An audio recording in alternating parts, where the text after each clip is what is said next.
My name's Alex Belfield, and for the next hour, in the company of a lady who is a huge star in the world. She's sold millions of albums. She's bigger than Jamie Cullum, for example, but she does it quietly, as many of these stars do. We had Andrea Bocelli on the program not too long ago.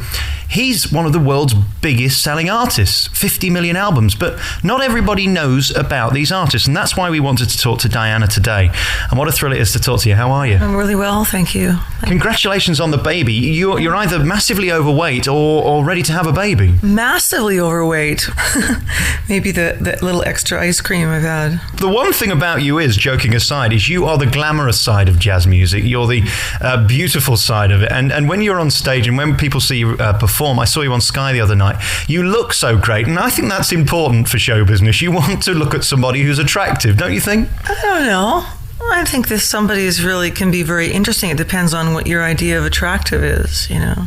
I like people who have character. How do you build that into your act? How do you become a personality that makes people want to go out and buy your records and, even more importantly, spend good-earned money to come and see you live? If I knew the answer to that, I'd probably have a lot more people buying my records, but I don't know. I think you just have to be yourself, and you have to be honest in what you're doing and not try too hard to prove that. You just have to be, I don't know. I always think that if you love what you're doing, then other people will hopefully feel the same way that you do if you show that in live performance, you know? Now, I've got to confess, I'm not a massive jazz fan, but I love great music, and I buy all different kinds of albums. I mentioned earlier Andrea Bocelli. I love his music. I equally love the Kooks, who are in the charts at the moment. And where I first got to know you was your Christmas album, which I had on continually through December, and it was just such a great, brilliantly festive album. How do you broaden your horizons so that normal people can enjoy it as well, if you like? I don't know. I mean, I think that there's a bit of an elitist sort of misconception that jazz is just sort of just for this small group of people, and I think the more people are exposed to hearing live jazz, the more you can feel this kind of sense of swing, and I'm talking about instrumental jazz too, but I think because of the music I'm singing, it's American popular song as well. It was interpreted by Frank Sinatra and Nat Cole, which reached a popular audience. So, you know, standards, lots of people are doing standards. I mean, look at Rod Stewart. He's on his, I think he's finished the standard book. I think he's done 4 standards records. He's been very successful with that. So I am singing, you know, the American songbook. So that's probably a wider audience than if I was a jazz instrumentalist, unfortunately. You know, I'd like to see more people get into music. But if you start with an album like Kind of Blue, or listen to live music at your local Ronnie Scott's or Pete's Express, and the more music you hear live, the more you find how much you enjoy it, and that you go, and it's not a painful experience. I was at the Jazz at Pete's Express only a few weeks ago for a stag night. Oh. I heard a Romanian group, and we were all we didn't want the kind of riff-raffy Soho strip club kind of thing. We wanted something a bit nicer than that, so we went to the Jazz Cafe, and these groups were interesting. Now, I'm a big fan of the piano. There's nothing I love more to hear someone play the piano well as you do yourself. And the guy on the piano was great. The guy on the trumpet was amazing. And then there was a drummer who was doing 14-minute solos. Now, that's the bit of jazz I don't get. That's your right to feel. So some people love to hear drums for hours, whether it's jazz or not. So I think the drummers and the bass players get a tough rap a little bit, but I don't know. You know, it's not everybody likes different kinds of music. You know, no matter how great it is, it's just something that if you don't relate to it and you don't feel it, then you don't. You know, you find what you like. I suppose my point being that jazz can be different things to different people, and there's so many different areas of jazz that can be quite... music too. I mean, not everybody likes classical music or opera. Some people find operas, you know, excruciating to them, and other people find it. I could listen to it all day and see the passion in it, the beauty in it. It just depends. It doesn't. Art isn't something that you should is a right or wrong. That's why it shouldn't be a contest. You know, it's just. It depends on how you feel it and how you react to it and see it. I've never liked opera, because opera's where a man gets stabbed and instead of dying he sings. I've never understood that. Well, the women don't die of consumption, so you know we haven't got it any better. But I do love certain pieces. Yeah, I do. I wrote this introduction for John Clayton on Little Girl Blue, where he's playing arco bass, and I had Puccini in my head the whole time. I mean, the audience doesn't need to know that or care about it, but that's the picture I had in my head, because I like opera. Yeah. I was reading your bio, and it's interesting how you're inspired by Oscar Peterson, who's just been touring the UK, actually. I believe you're relatively good friends, and you know him quite well. And Ella, who inspired you, and all these different people. We're going to talk about your inspirations next and how you got interested in your type of music and your type of jazz. We'll take another piece of music first, though, off this latest album, which is a delight to listen to. I listened to it in my car driving up to Sunday dinner, and it's perfect driving music, which is so rare, isn't it, these days? I like listening in the car. My favorite place to listen is in the car. I mean, often Elvis and I will get in the car and with a stack of CDs, and we'll just drive. We'll just start driving, especially in Vancouver Island, where it's so beautiful to sort of take a driving trip where you don't really have any point to where you're going, but just to listen to music. So I love to listen in the car, and actually when I finish a record, I prefer to listen to it in the car. I know my producer Tommy LaPuma does that after every session. He goes in his car and drives around Los Angeles and listens to the things that we did during the day. So yeah, it's a good place to listen. I get the feeling you're really pleased with this because so much into it in terms of the piano playing, and you've sung all the way through it. Is this your best album, do you think? It's the best I can do at the time. Every album is the best I can do. So there's not one album I can think of where I feel like I could have done a better job on that. But I think this is probably the most joyful record I've done to date. Besides the Christmas record, that was pretty joyful too. I think it gave me I had a bit of a trial with the Christmas record to think I'm just going to try this on with big band and see how it feels for me and how it fits, because I haven't done it before, and I loved it so much. I knew right away that I'd like to do an album continue with standards. It's difficult though to sell a single album these days. There's so much competition, and my next question was going to be, what made you so special? Why do you think you've got the contract with Universal that others have been turned down for? I don't know. Right place at the right time.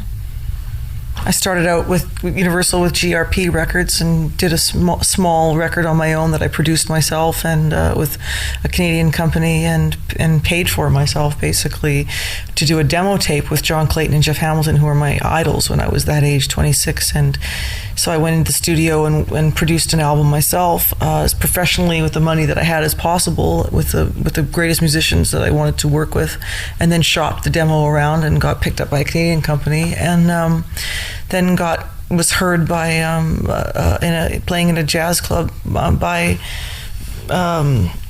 I guess somebody from GRP Records, which at the time was Dave Grusin and Larry Rosen, which was a sort of a fusion record company. I didn't feel like I really belonged there. I didn't feel like I was playing acoustic music. It was more electronic music. And then of course the record company changed and was bought out by Universal, and Tommy LaPuma came in and heard me and came in to help me produce, and kind of went on from there. But I think the most important things is that people have to see, because I had Harry Connick as an idea of an inspiration to me of somebody who's my age playing the music that I loved. When I heard him when Harry Met Sally, I was like, okay, here's someone my age who's doing the music that I love really, really well. And to me, nobody's quite come up to his standard of what he's accomplished and how great he is in his generation. So I owe a lot to Harry for seeing that someone else my age can do that. But I think it's important for record companies to not be looking for the next person, the next such and such. Is she the next such and such? I see that all the time.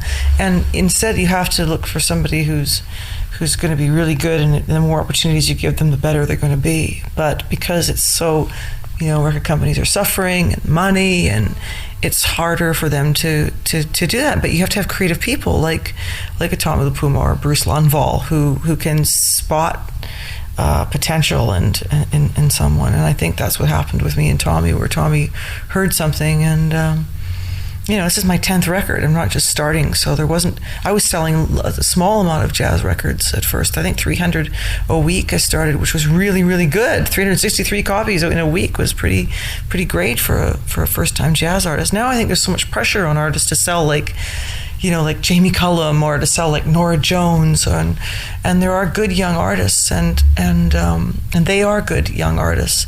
But I think that you have to nurture people to become a Nora Jones, because Nora Jones has her own niche, and she's not the next anyone. She is Nora Jones, but they're always looking for saying somebody is the next Nora Jones or the next such and such. It's hard.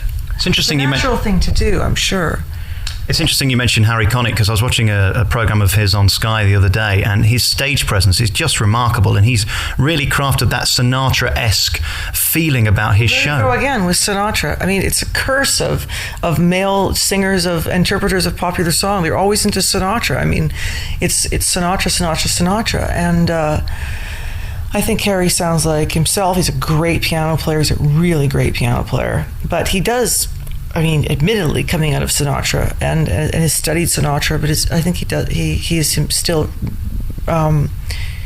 maintained his, kept his own identity. It's not unlike another favorite artist I like is Madeleine Peru, because the other side, for the women, I think we always have the sort of comparisons to focus on Billie Holiday, where Madeleine obviously is coming out of Billie Holiday and influenced by Billie Holiday, but she sounds like herself. She's maintained her own identity and interprets her own music in her own way. And Leonard Cohen, I think she's really an interesting person, and I like her singing a lot.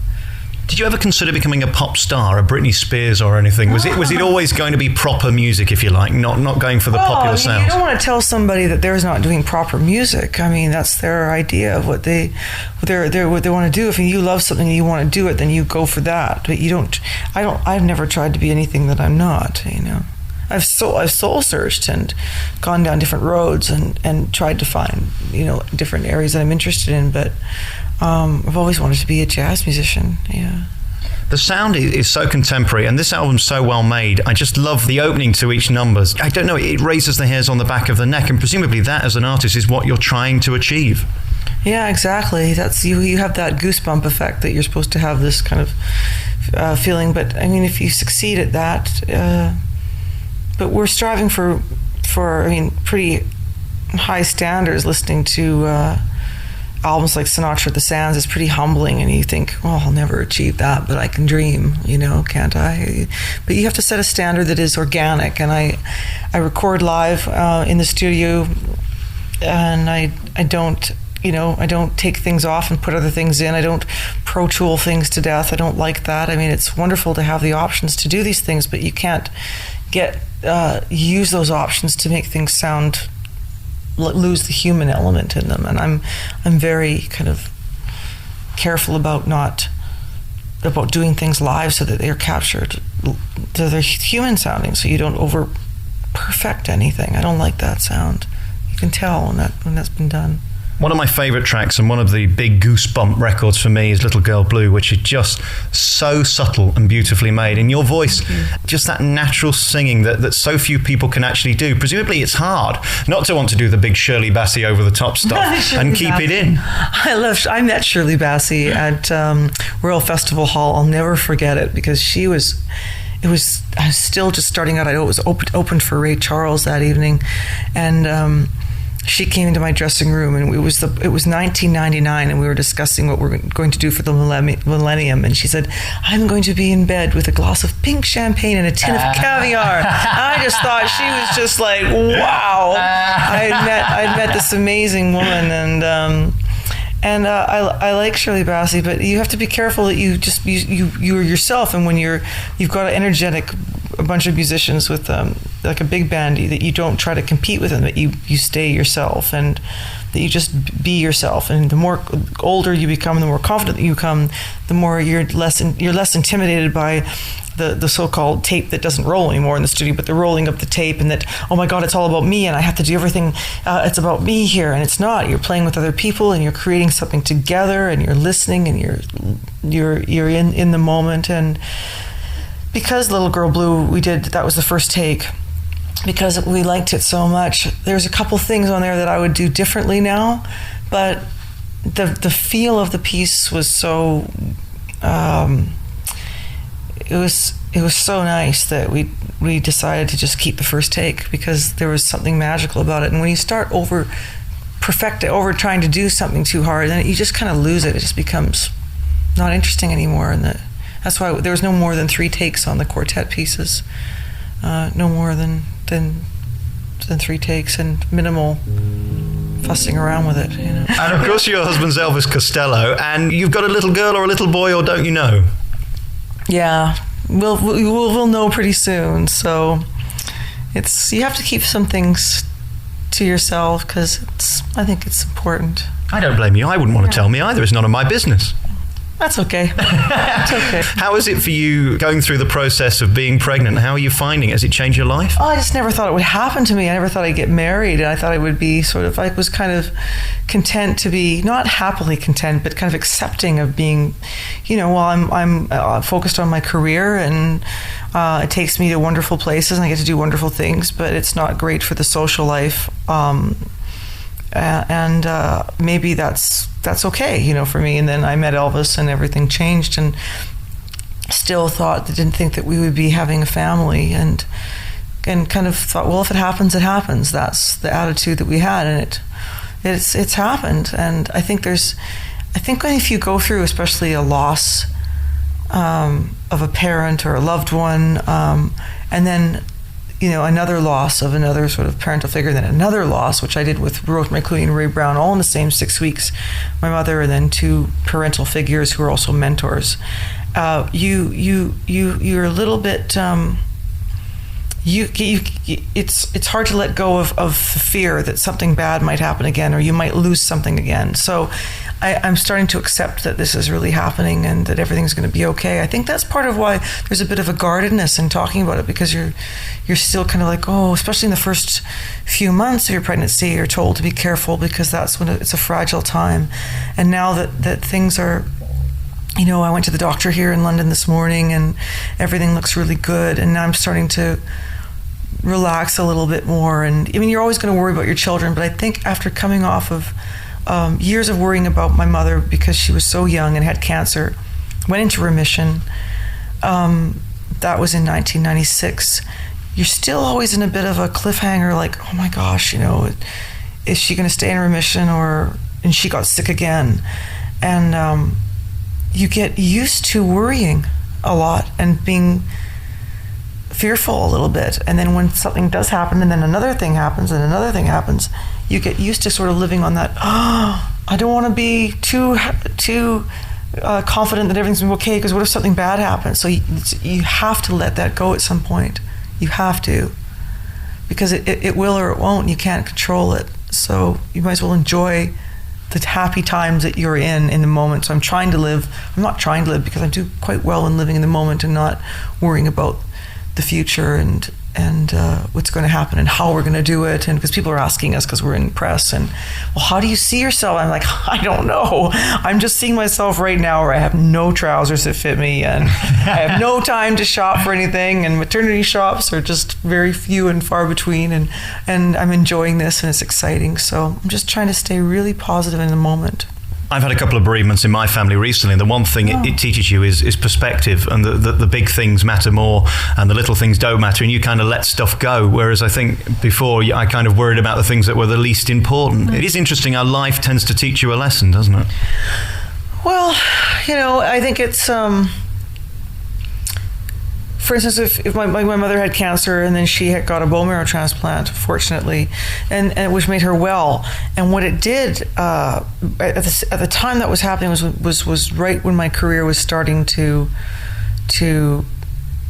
I was starting to get work and working as a jazz musician. I was starting to finally do well, like pay my rent. I was still sort of borrowing money from my father at the time and struggling away. Even though I had a couple of records out, doesn't mean you're necessarily, you know, making a lot of money or even being able to pay your rent or living in New York. I was still sort of working in places where I wasn't really that happy.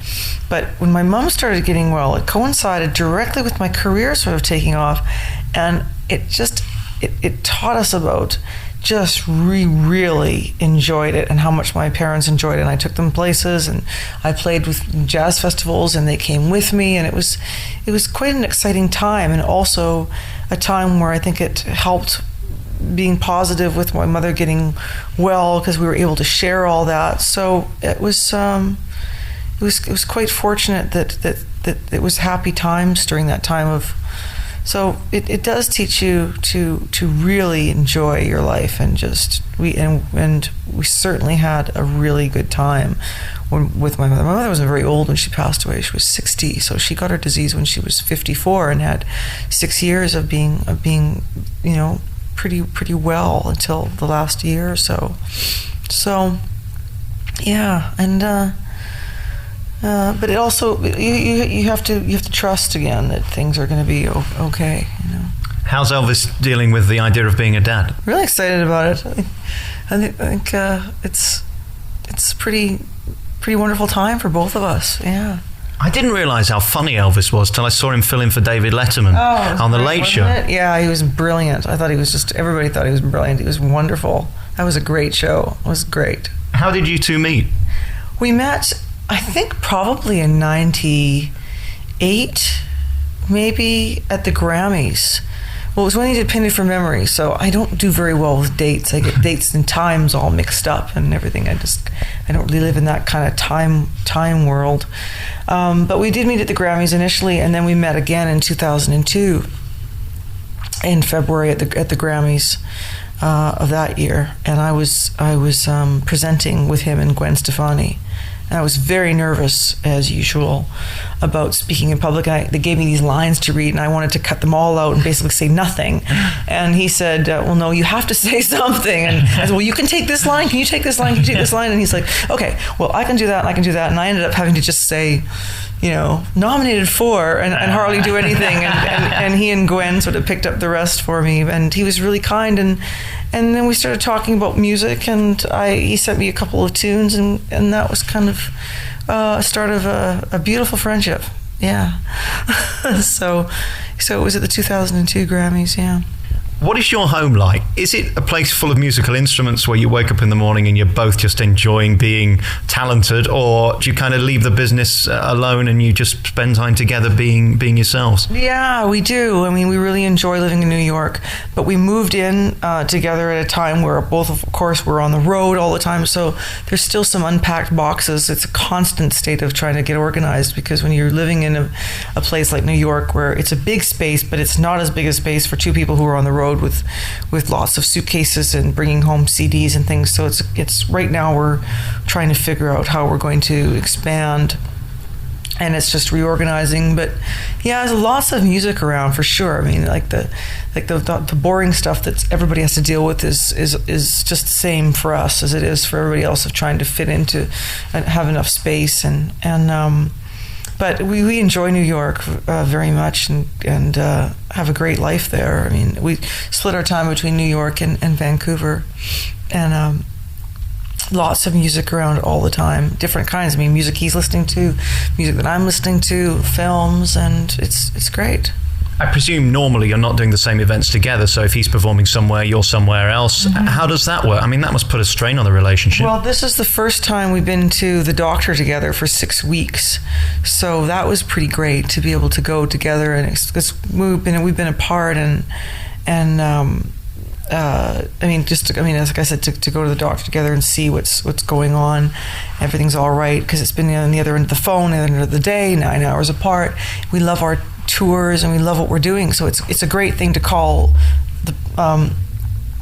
each other and like, how was your day, dear? And great, fantastic, I'm enjoying myself, and that makes things a lot easier when you're that far away than, I hate what I'm doing, I've lost the plot, why are we this far away?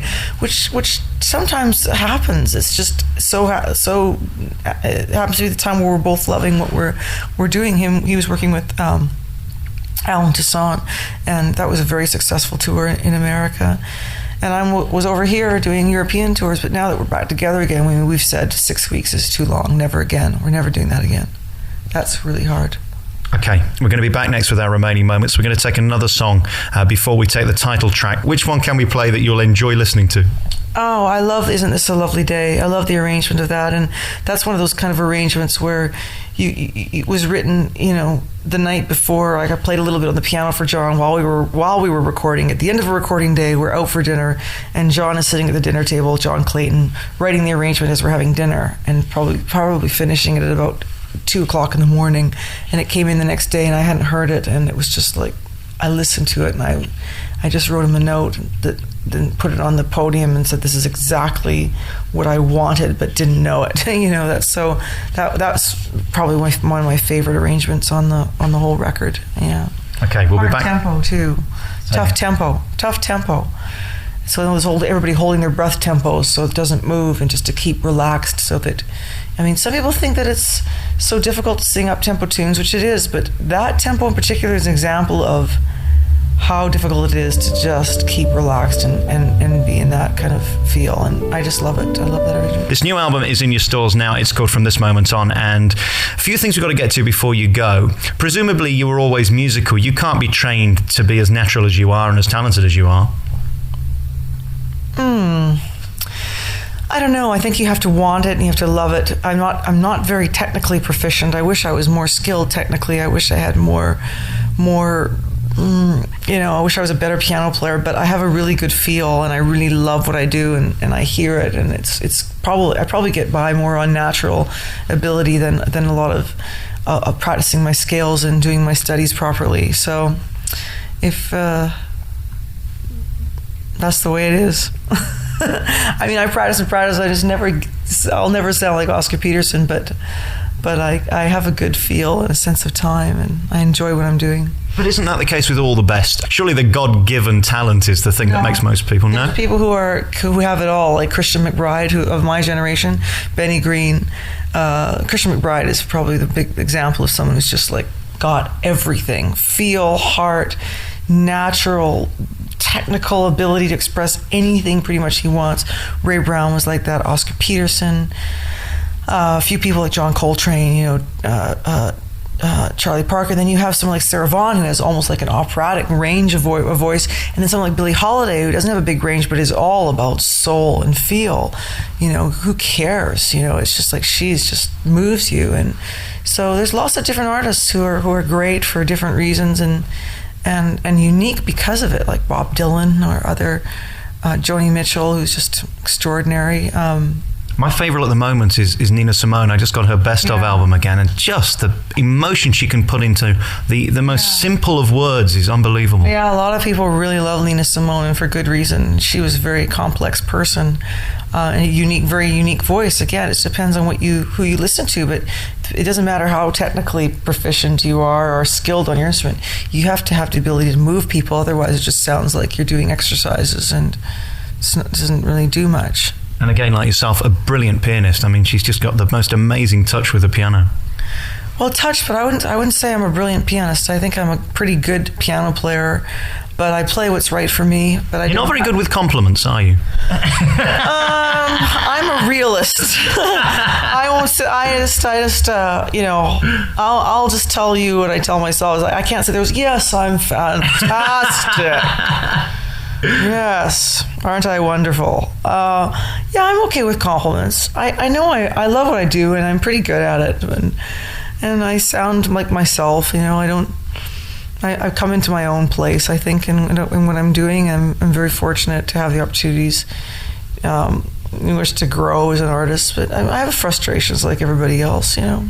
You've got a lot of skills. You write, you produce, you perform, you sing, you play the piano, you do live, you do CDs. Yeah. Which of it do you enjoy the most, or is it everything? Everything. Thank you for asking. Yeah, but live. I think the live performing that I've been doing the last month has been sort of life-changing for me, because it's where I've been feeling really, really, really good about what I'm doing, and I'm really happy in what I'm doing and playing with people that I'm playing with. That's a big thing.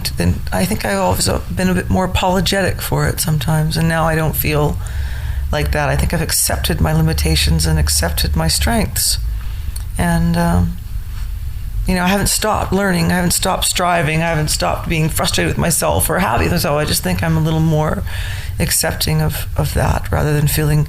I heard Renee Fleming saying that she thought that. There's a wonderful documentary on her, and said she's always thought that maybe somebody from the audience is going to stand up and say, you got us fooled them again, kind of thing. I think a lot of artists feel that way, and I do feel that way, but I don't. So I'm saying that when she said those words, I kind of went, oh wow, you too?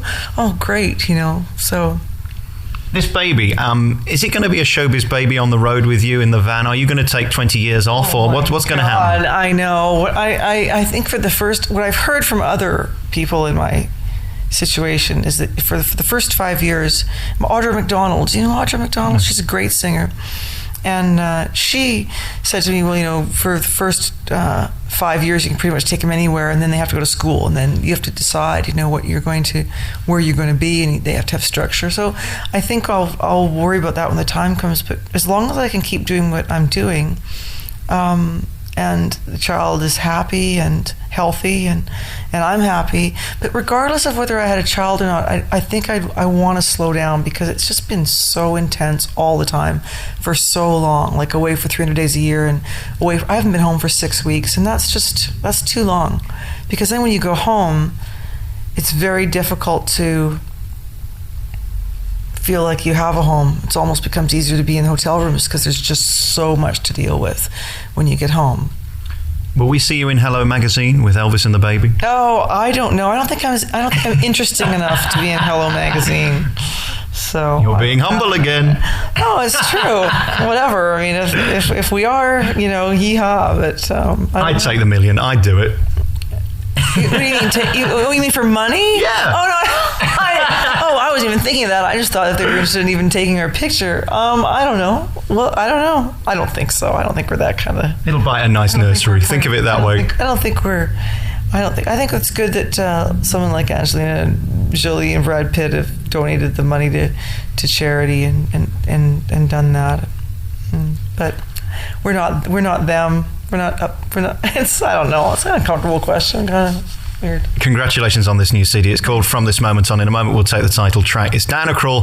It's the brand new CD. It's in your stores now. Good luck with the baby. Congratulations on everything. Yeah, really nice talking with you. Thanks for such a nice interview. I appreciate it. We're here today at Claridge's, and they do a thing called afternoon tea, which I'm going for now. Have you tried it? Of course. I love it. Got my cucumber sandwiches coming. Only cucumber sandwiches. That's my thing right now. Yeah. I'm telling you, for a New Yorker, there must be nothing better than paying $50 for a sandwich. Yeah, I know. It's crazy, isn't it? It's the experience, though. And if you go down there's a lovely pianist, and actually the piano player Joe Thompson, who plays in the evenings, we asked to play at our wedding because we loved him so much from here. The Alex Belfield In Conversation podcast with daisymedia.co.uk.